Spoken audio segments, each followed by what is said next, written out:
Heartbreak for Ryan Blaney and Christopher Bell as Austin Cindric wins. Plus, we've got some Kyle-on-Kyle crime. Let's get into it. Coming up next.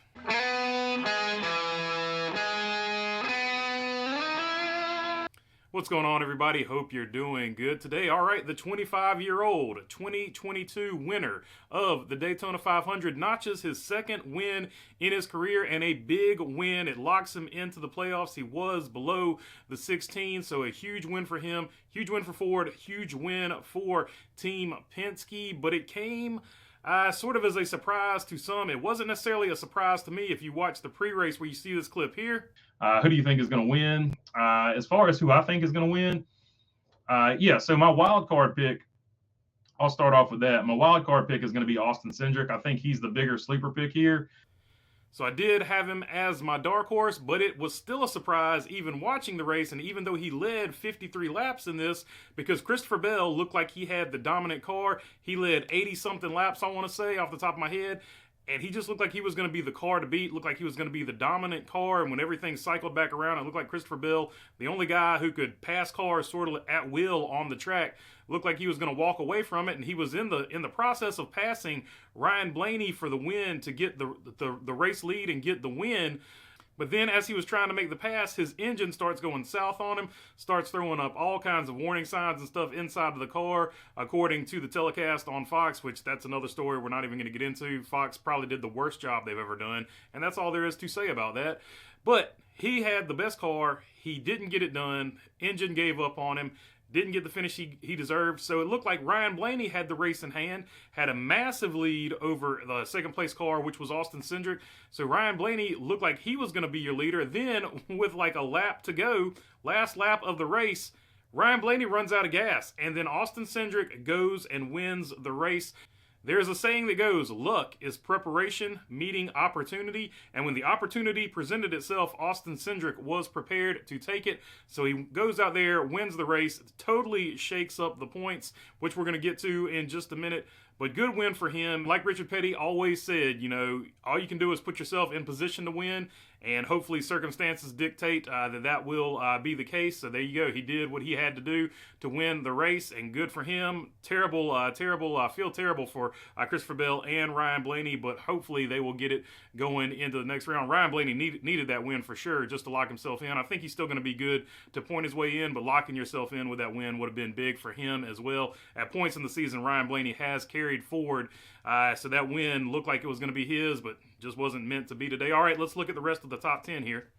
Austin Cindric, of course, gets the win. Denny Hamlin ends up in second place there. Brad Keselowski went long on his pit strategy, but still ends up third, so it paid off for him there in the end. Tyler Reddick, a nice fourth-place finish. Joey Logano, another Penske teammate there. Penske had a really good day.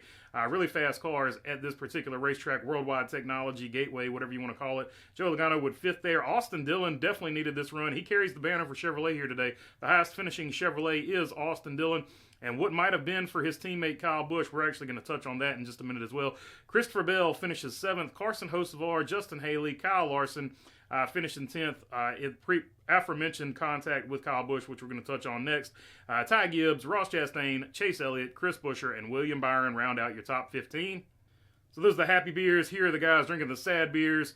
Josh Berry had been getting some momentum, but he finishes dead last in this one. And Kyle Busch, which we're going to talk about right now, finishes in 35th.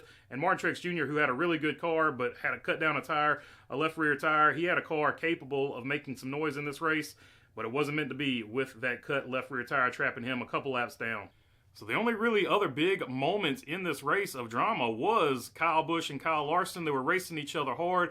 Kyle Larson looked like he got into Kyle Busch on the straightaway. You saw the tire smoke there. And Kyle Busch looked like he didn't necessarily really appreciate that, so he raced him really tight going into the turn there. Kyle Larson got loose, as these cars do when they're super close to each other, and they took each other out. Kyle Larson was able to continue. Kyle Busch was not able to continue. Let's see what they had to say about it. Looked like he got loose, I guess, down the front straightaway into turn 1. He was on older tires and trying to get us for a spot. Not sure what that single point was really going to mean for him, but certainly hurt us a lot because took that point away as well as the others that we'd get for the stage and then also the rest of the day. So very frustrating. We can't afford days like that. The Rebel Camaro wasn't what it was last year, but it was a top 10 car, and we were going to finish there.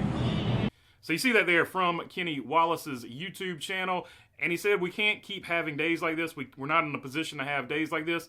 And he also said that it was over 1 point. So from his perspective, they were kind of racing over something minuscule, not necessarily altogether worthless, but they were racing over something minuscule, and it ends up costing him his race, and he doesn't want to have any more races like this. So maybe in the future, will he continue to race guys aggressively when they bump into him? We saw the Ricky Stenhouse contact at the All-Star race. It looks like he's had enough of people, in his opinion, using him up. Will he continue this campaign of going after people, and you know, if they wrong him, in his opinion, on the track, he goes and tries to wrong them back? I don't know if he keeps doing that. Maybe he starts point racing for the rest of the season, but he's also said that he wants to continue that win streak. So it's going to be interesting to see how he drives after this going forward. Now let's see what Kyle Larson had to say about it. Turned around backwards, but I guess he just must have took the air off of me and spun. So yeah, I'm not sure what his side of it was, but yeah, that was my side. I think his side was, well, he pretty much just said that he wasn't sure what you were trying to gain, but I guess the stage point for you, especially from after last week, is every point for you is huge right now. Yeah, I mean, I think every point is important for everybody in the field. So even guys at the front of the field, like myself, you know, we're trying to win the regular season championship, and you know, those 15 bonus points go a long way. So yeah, every spot was important, and yeah, I thought if I could just hang with him down the front stretch, we could race through 1 and 2, maybe hang with him again down the back, and you know, maybe clear him through 3 and 4. Because if I could hit my marks over there, I was a little bit better than him. So yeah, I mean, just hard racing. Yeah, I've got nothing bad to say about Kyle at all. We've always raced extremely well together, and you know, nothing changes on my end. And you see that from Larson. He said he's got nothing negative to say about Kyle Busch. They've always raced really well in the past. So I don't think this is one of those issues that's going to be like a thing that goes into the future. I don't think you're going to see either driver feel like they need to retaliate or take it any further. Like I said, at the end of the day, I thought this was a racing incident. And I think at the end of the day, that's probably what both of these guys are going to think about it going forward. But it's one of those things you do have to keep an eye on, depending on what happens as driver frustration levels get higher and higher. Will this be something that maybe it's not a big deal now, but when they think about it later, if they're having a bad season or something else happens, will it happen? And of course, the waiver talk continues for the Kyle Larson thing. I'm not going to get into that today. I've already made my opinions known about it, and I'll wait for whether or not he does or doesn't get the waiver before I make another video on the waiver. So I did just want to address the waiver thing real quick. The other thing we need to address, though, is the points situation. With Austin Cindric getting this win and being outside of the top 16 in points, and also Daniel Suarez being outside of the top 16 in points, points become very important at this juncture, so let's look at the points. Denny Hamlin takes the lead. Kyle Larson is now in second place, 21 points behind him. And part of the reason he is 21 points behind him is on the scoring thing, and this is the provided by NASCAR.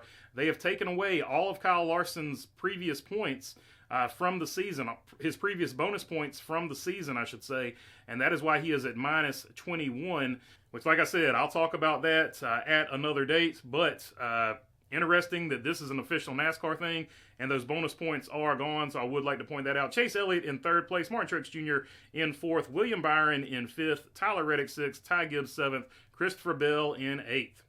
Brad Keselowski, Alex Bowman, Ross Chastain, Ryan Blaney, and Bubba Wallace and Chris Buescher will round out your top 14. Then 15 through 16, this is where it gets interesting. These are actually the guys on the outside looking in right now. Chase Briscoe, Joey Logano, and Kyle Busch here in 17th would be your first three guys out, because you see right below them, Austin Cindric and Daniel Suarez would be the guys that leapfrog all those guys getting the playoff spot, because they both have wins even though they're outside of the top 16 in points. And then below them you see the Rookie of the Year battle. So the way it evens out here, just a nice way to show all this. Josh Berry still holding on to a very slim lead over Carson Hocevar for the Rookie of the Year battle. So there you go, about halfway through the season here, Joey Logano, Kyle Busch, and Chase Briscoe all in trouble, in danger of missing the playoffs. So that playoff cut line is going to be a huge story going forward from here on out. And the Rookie of the Year battle, right about 5 points right there. So that's going to be a really interesting thing to follow as well. But yeah, all right, that's all I got for you on this one. We'll keep up with it and see what the Larson waiver gate situation provides for us. But until the next one, appreciate your time. If this is your first time, we'd love to have your subscription. If it's not your first time, I appreciate appreciate you being here. You know, you guys, I appreciate you as well. If you got a question, comment, leave it down in the comments section. And other than that, have a good Monday. Peace.